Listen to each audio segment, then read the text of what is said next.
Trafficking victims are too often invisible, too often silenced. They urgently need our services, our scholarship, our advocacy. And I thank all of you for joining us in this cause. This center is going to join the expertise and the assets of both College Park and Maryland to combat the scourge of human trafficking and to support its survivors. The School of Social Work is already doing tremendous work on behalf of victims of child sex trafficking. They're sharing in a significant federal grant to improve the coordination of services for very vulnerable children. Combining the support, research, and advocacy of social work and law, we'll have a powerful group of leaders and scholars contributing to this cause and uniting in ending the trafficking trade, helping survivors access all of the services they need to regain lives of strength and hope. I want to give a special recognition to the undergraduate students of the Merrill College of Journalism for their incredible piece on the brothel next door, and to the many students who have collectively invested 1,000 hours to help set up this center. This is the university at its best. Human trafficking is modern-day slavery, and it's happening here, in our own backyard.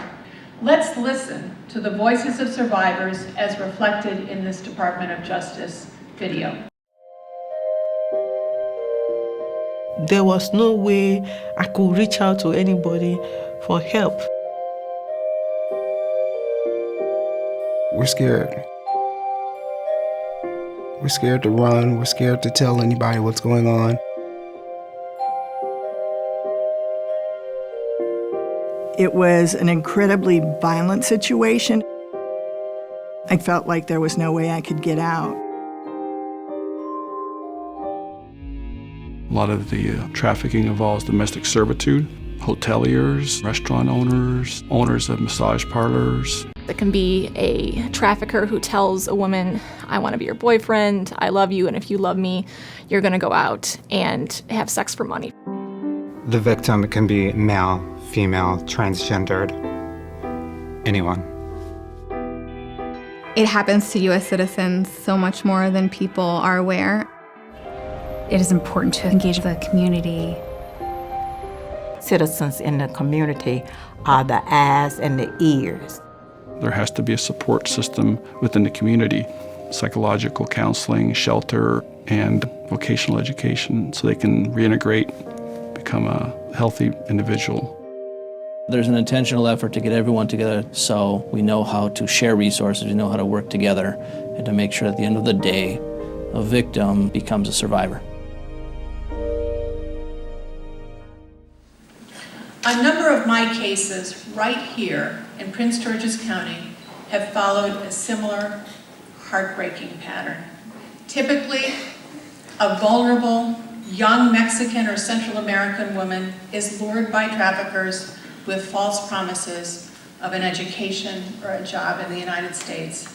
But once in the US, she learns that the job that awaits her is forced prostitution, where she is compelled to have sex as many as 30 times a day and often working 7 days a week.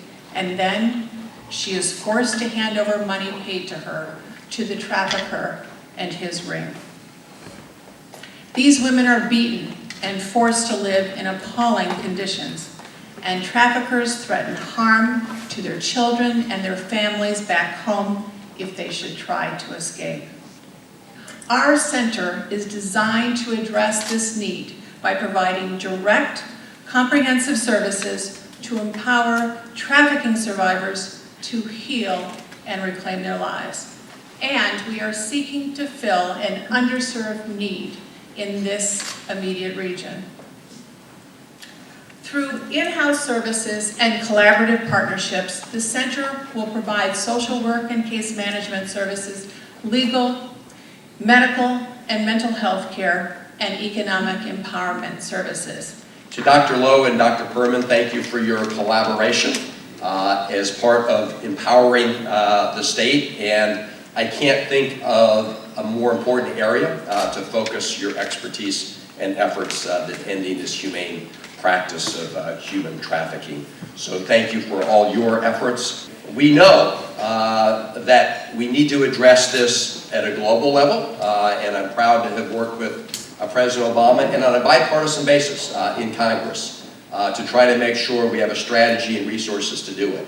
But what we know very well is that we will not defeat this globally if we don't take action locally. And as we've heard from others who have spoken before me, some of us have a tendency to think that this is a problem that is happening somewhere else in the world, somewhere else sometimes in the country, but we all know very well that it's happening here in Maryland, which has become in some areas a really crossroads for human trafficking on the East Coast, and in Prince George's County, as the students have exposed so well and the work of so many people in this room has focused a spotlight on that problem, and in Montgomery County, and Baltimore, and other parts of our state of Maryland. And so it is incumbent upon all of us to bring the resources we have to bear on attacking this issue. It amazes me that you can have an occasion that is both so inspiring and so horrifying. I know a lot of you. I know you all have titles. You all are doing research and great academic work. And I know you're also people. We are all people. And we are understanding, finally, what is happening here in our own home. We lived in a lot of innocence for too long. We've seen over the last 2 years about 50 human trafficking cases and about 300 prostitutes in Prince George's County. So this is a phenomenon that is growing and one that certainly has to be stamped out. We prosecute these cases on a regular basis, and as I think about the challenges that they present, I will share with you one of the cases that we handled recently with an individual who agreed to perform a sex act for money. And the buyer in that case was actually an undercover police officer.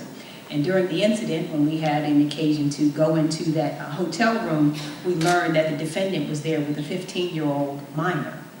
And the 15-year-old minor was being pimped out, was being used as a prostitute.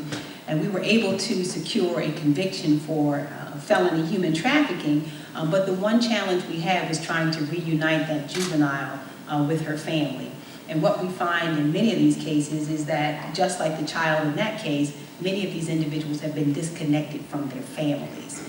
And so as we go forward with solutions, we also remember that one of the key goals for our office, and I hope also for this effort, is what do we do to reconnect individuals who have been disconnected from their families and disconnected from their support systems. This will be critically important to us as we all move forward to do what we can to save children. This is sacred work.